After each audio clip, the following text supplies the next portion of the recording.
Eating out with the family is a big deal, right? But why sometimes does it feel like you've fallen off the wagon if you're trying to be healthy and focus on improving your health and fitness? In this episode of Happy Thriving Mums, I'm going to unpack how to eat out with confidence, enjoy food freely, but still feel aligned with your health goals. So whether you're going out for a spontaneous coffee and a cake with a friend, you're having a family pub Sunday lunch, or you're going out for a big birthday celebration, this episode offers practical ideas on ways to ditch the guilt, find balance, and really enjoy yourself when you go out. Welcome to the Happy Thriving Mums podcast, the show that talks about the simple actions busy mums like you can take to prioritise your own health, happiness and fitness. And it doesn't stop there. This show also includes amazing stories from remarkable women who help others to be the best version of themselves. Because if you feel great, you thrive, and so does your family. So, if you're ready to overcome mum guilt, manage overwhelm, feel and look your best, and create a happier, more balanced life for yourself and your family, this podcast is for you. Hello, welcome to this episode of the Happy Thriving Mums podcast. So today I'm talking about going out to eat, out for dinner, out for lunch, out for coffee with a friend, going out with the kids, going out with your partner, whoever it is you're going with. This is about you going out for a meal or a snack or something to eat, and how this is a time which is special. It's meant to be enjoyable. It's often meant to be a treat. But why is it sometimes that we might go out and feel that we should eat a certain thing or we shouldn't eat a certain thing? There's a lot of thoughts and feelings that can be involved when you do go out for food. So today I'm going to talk about why we go out in the first place. What is the point of leaving your home and going out for a meal? What balanced eating out actually can look like. I'm going to talk about how you can go out, make great choices and really enjoy your meal. But I'm also going to talk about how you can manage any triggers, worries, guilt or other things that you might feel in relation to this going out for a meal. And also the impact that it can have on your children when they see you modelling certain behaviours when you go out for food.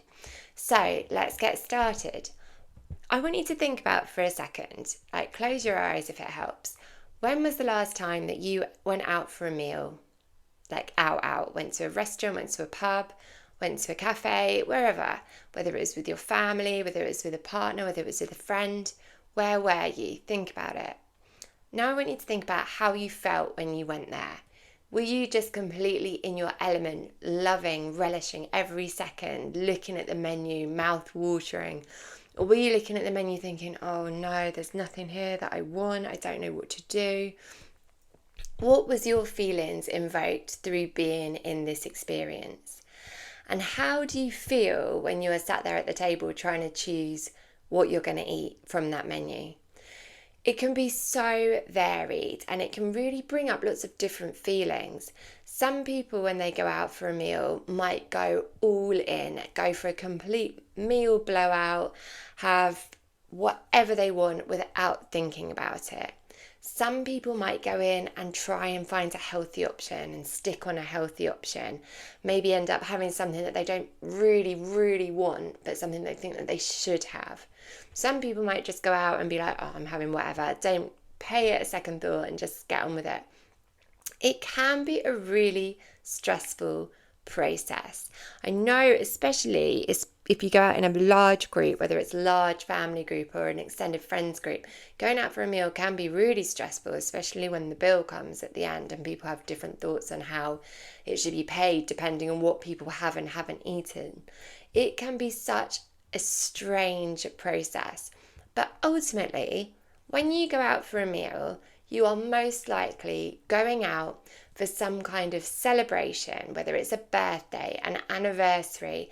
It could be a group of friends going out together. Like I know now, being a mum, the amount of times I actually go out for a meal with friends is so rare. It is like a party. It is a big occurrence. It is a special thing. So in general, I think when we do go out, venture outside the house, It is a big deal now that you've got kids, because you've had to put a whole load of logistics in place that maybe you didn't have to do before you had your children.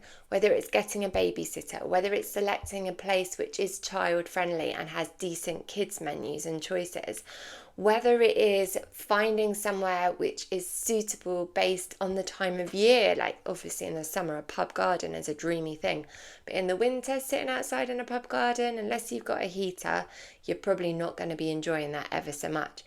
So it is a big deal when you go out for a meal, a huge deal.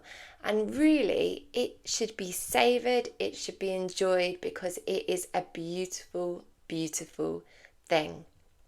As we all know, eating can be such a social experience, and it can be times when real memories are created. I'm sure you can think about various times when you've been out for a meal somewhere and something really memorable has happened. Whether it's something that is ridiculous, like a big mess has happened, someone's like accidentally flung a fork in the air and a piece of spaghetti has gone flying over somebody's head and landed on somebody's face, or whether it's something to do with somebody making a joke or telling a story about something that happened during the day and everybody just kind of starts crying with laughter. I will never forget, we were out for a meal with my family when I was much smaller, and I must have been, I think, a teenager, and I've got one of my sisters is 10 years younger than me, and it was around Christmas time. And all of a sudden, this small child just piped up and said to everybody, "I hope there's snow in Africa this Christmas time."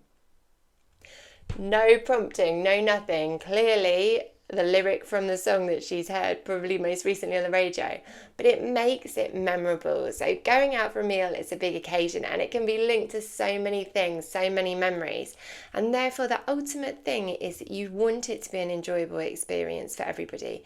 You want to have fun yourself. You want to enjoy what you're eating, because now with the cost of living, going out for a meal is not something that I think many families do as ad hoc as maybe they once did. It's got to be planned. It might even have to be budgeted for.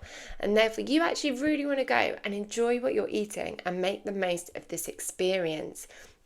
It is an all-encompassing experience, I think, when you go out for dinner. You sometimes go out with all these kind of like mitigating worries, thinking about, will the kids eat okay? Will I find something that I like on the menu? Will everyone behave? It's never a relaxing thing so much. So what I suggest that we try to do is just to try and embrace the chaos and really focus on making most of the magical moments which are going on around us. So when we think about in terms of what we're actually eating at these meals, a good thing to remember is that food is not a good or a bad thing. Different foods are not good, different foods are not bad. It is all contextual. It is all within the remits of how you nourish yourself for a lot of the time. So mostly in normal life, what is the consistent way that you feed and nourish your body?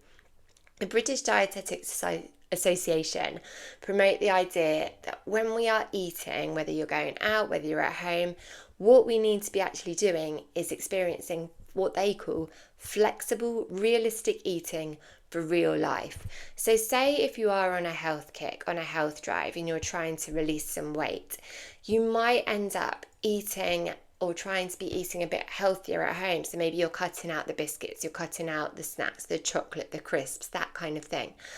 And that is a great way to be consistent. I think one of the places that if you are trying to release some weight or lose a bit of weight, either term works, some people prefer one or other, snacks is normally quite a good starting point, because that is not what you are eating as a meal. It's normally, snacks are often something which people just do in secret, right? I know I have secret biscuit every now and then, but if you can start cutting out the snacks and eating better at meal times, that is a realistic way of eating better for real life. It is flexible. It allows you to kind of like look at what you're eating across the day rather than focusing on one meal. And I think that's a really good way to look at how you approach going out for dinner. So, as I said, food isn't good or bad. We all need fat in our diet. We all need carbohydrates in our diet. We all need protein in our diet, fiber. We need liquids. We need fluids. We need water. And there are more generalized, better amounts of these things, but there's also different types of them. So if you think a carbohydrate, this is one of our biggest energy stores of things that we would eat. A carbohydrate could be a piece of pasta, can also be a piece of white bread. It can also be a biscuit or a bar of chocolate, because carbohydrates are largely made up of sugars. But some of those things have got better nutritional qualities than others. So the pasta, with its slow release of its carbohydrate and its energy store, is likely to keep you going for a lot of the day. Whereas the carbohydrate and the sugar that you get in a chocolate bar, it goes into your bloodstream much faster, and then it spikes your blood sugars, goes down, and then you're often left feeling hungry and craving more sugar, because you kind of had this sugar high and this sugar low. So a good thing to remember is about how foods work in your body, what they release and when they release it. So calling good foods and bad foods doesn't work really well. And I think that's also really important to remind children. Talk about them in terms of choices. This is a better choice. A piece of fruit is a better choice than a biscuit, because fruit also has other nourishment qualities within it, such as vitamins and minerals and fibre, as well as that sweetness which often children crave. So let's think about what a balanced meal out might look like if you are looking to have healthier options. So we know we should be eating balanced nutritional meals, and this should follow the Eat Well plate, which is advised by the NHS. You look at that, go online and try and find it. It's really easy to find, and it's a really good pictorial representation of what our plate should look like, the amount of different things we should have in it. So the amount of starchy foods, the amount of meat, the amount of fats, and kind of it looks at it in terms of segments on the plate. So when you actually make a meal, you can think about what you need. But obviously, when we go out to a restaurant or you go out for food, we can lose the control over this. We can lose the control over the way that the different ingredients are cooked. So whether you bake or steam or roast or fry, they choose how they do it. The ingredients that they actually use, you might use certain ingredients at home that in a restaurant or in a cafe, they might use different things. The quality of them will vary. They might use different seasoning. They might add more salt. They might add more pepper. They might add more spices. They might cook it in different ways and different fats. And therefore, if you know that you prefer to eat a certain way, this could be quite stressful because you don't know any of this information. But sometimes, is that a bad thing? Is it actually quite nice to release all expectation of what something should be like and just go with the flow and actually enjoy what you are eating for the taste of it, the way it looks, the texture? If you think about when you go out for food, what is a restaurant actually trying to do? What are they trying to do, these chefs that are in the kitchen? Well, obviously, they're trying to prepare something which they think you are going to find delicious and that you want to find delicious. Because when you go out, as I've already mentioned, it is a big deal. You don't want to go out and eat some food which tastes disgusting, for one. You also don't want to go out and be like, oh, I could have made this at home and I could have done it better. Generally, when people go out, you want to have an experience. You want to be eating something that maybe you wouldn't cook yourself normally, maybe that you wouldn't cook in that way normally, and maybe it's got added kind of zhuzh to it. So I know we went out, I went out for afternoon tea recently to celebrate my sister's 40th birthday, and we went out to this restaurant and they added kind of, what's it called, dry ice. So there was, when they brought out the tea platter, there was dry ice on it and there was smoke coming. It was like a theatrical experience. So when we go out, we want to have an experience. We want to experience something different. It's almost like an escape from reality, an escape from having to provide a meal for your family or whoever for that period of time. So why not enjoy the magic and the mystique and the theatre around it? It's meant to be entertaining. It's meant to be sociable. It's meant to be fun and a treat. And you don't have to do the washing up at the end of it. What is there not to like about that? So try to just embrace the situation. And if you're really trying hard to be healthy and you can't see any healthier choices on there, there are different things that you can try to do to make it feel a bit healthier for you. So some ideas that you could try is ask for dressings or sauces to be put on the side of the plate rather than actually on top of the food that you have ordered. Then you can just dip in and out it, because sometimes dressings and sauces can have quite a lot of added calories to it that maybe you don't want or you don't need. Maybe to make things easier, if you are really trying to eat a bit healthier, instead of going all in, going starter, main, dessert, petit fours, all of those things, cocktails, glasses of wine, maybe just pick one thing which you see as an indulgence. So don't have a starter, but do have a pudding, or don't have 3 cocktails, have a glass of wine instead, or just one cocktail, up to you. But these are all things that you can do if you do want to try and go down a slightly healthier route. You can also choose things which are cooked a certain way. So grilled and roasted foods are generally healthier than fried foods. But remember, this is all about what you want to do and what you are trying to achieve by going out. I think sometimes we can be triggered by lots of different things going out. I know for me, one of the worst bits is actually choosing what I'm going to eat in the first place, because I generally like most things. It's not a problem that I can find something that I would like on a menu, but it's quite often finding something that I actually really want to eat.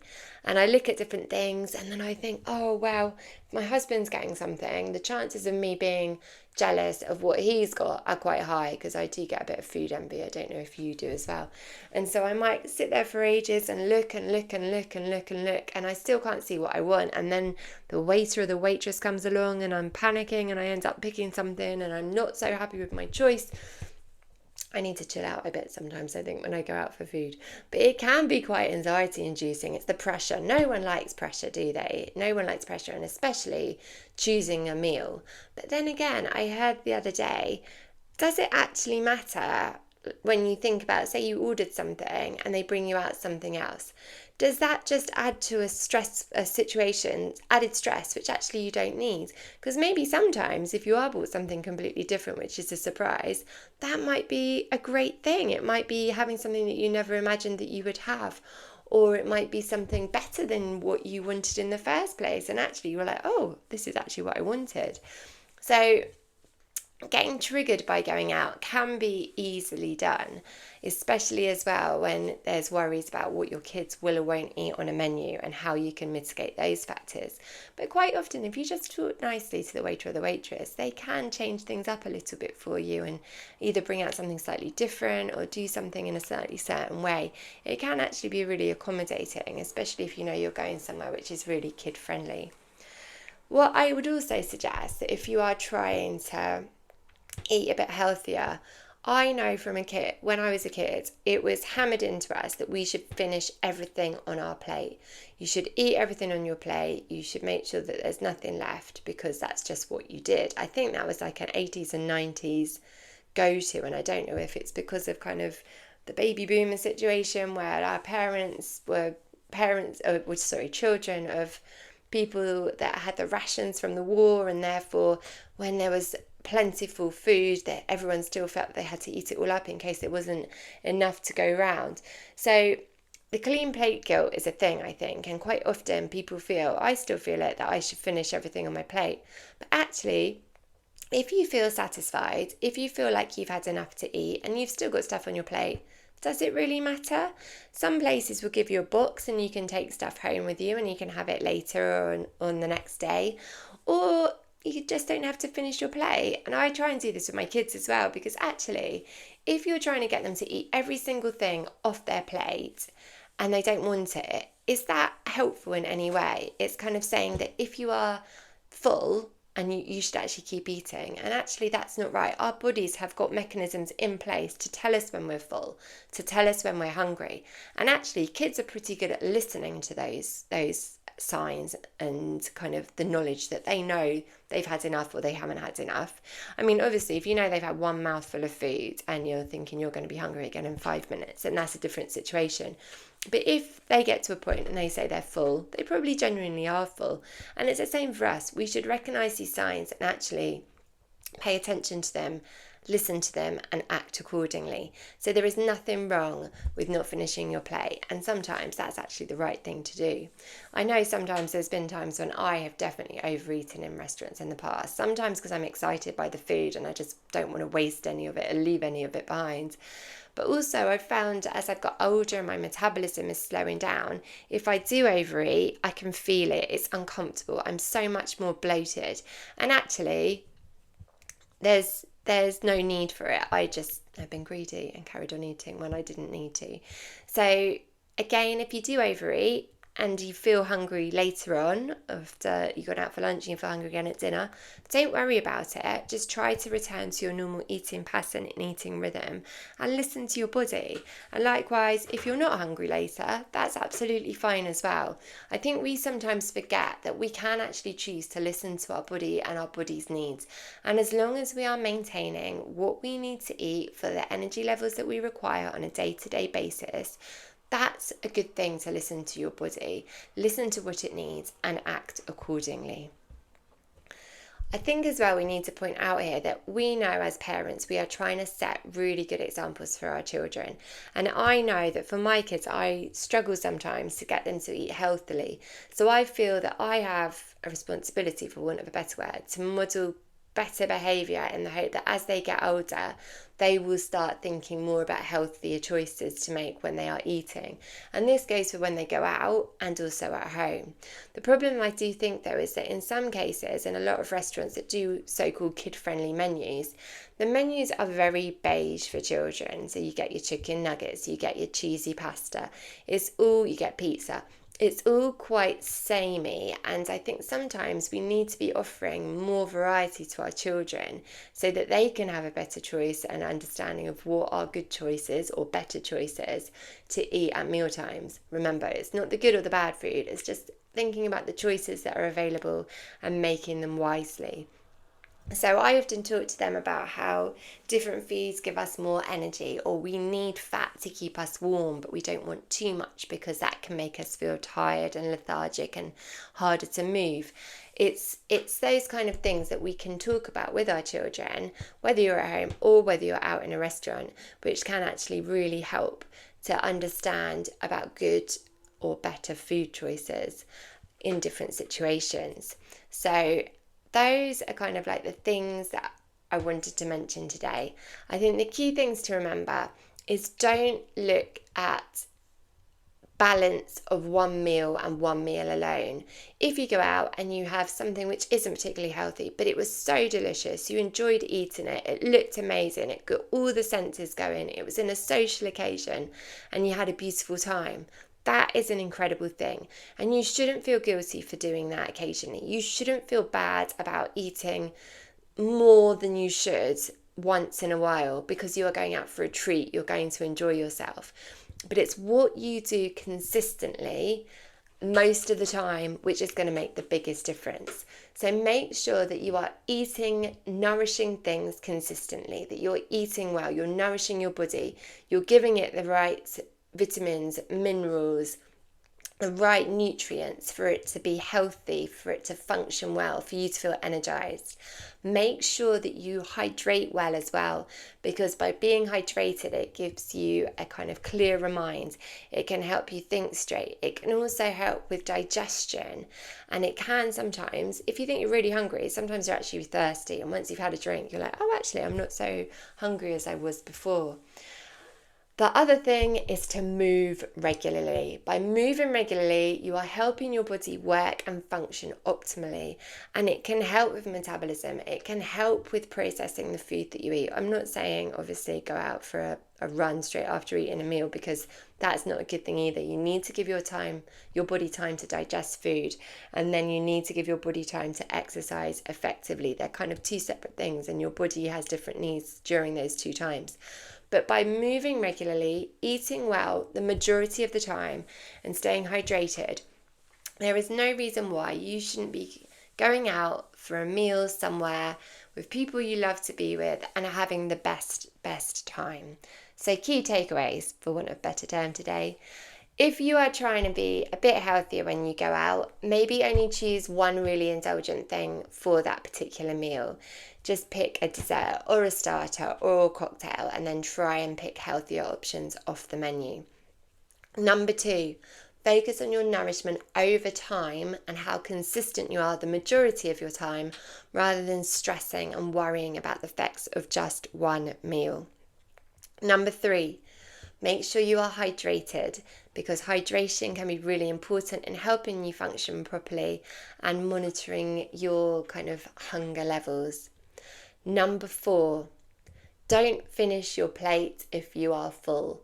If you've had a lovely meal and you've had enough and you don't want any more, it is absolutely fine to leave something on that side of the plate or to ask for it to go home. And number 5, you are an amazing model for your children. What you do, they are learning from every single day. So give them encouragement, give yourself encouragement, and know that what you are doing is great and your kids are learning so much from you. And if you can help to talk to them and educate them about having better food choices, that is going to be a brilliant thing for them and their health and your health too in the long run. Thank you so much for listening. If you've enjoyed or got something out of this episode, please share it with a friend. I hope you have a brilliant day.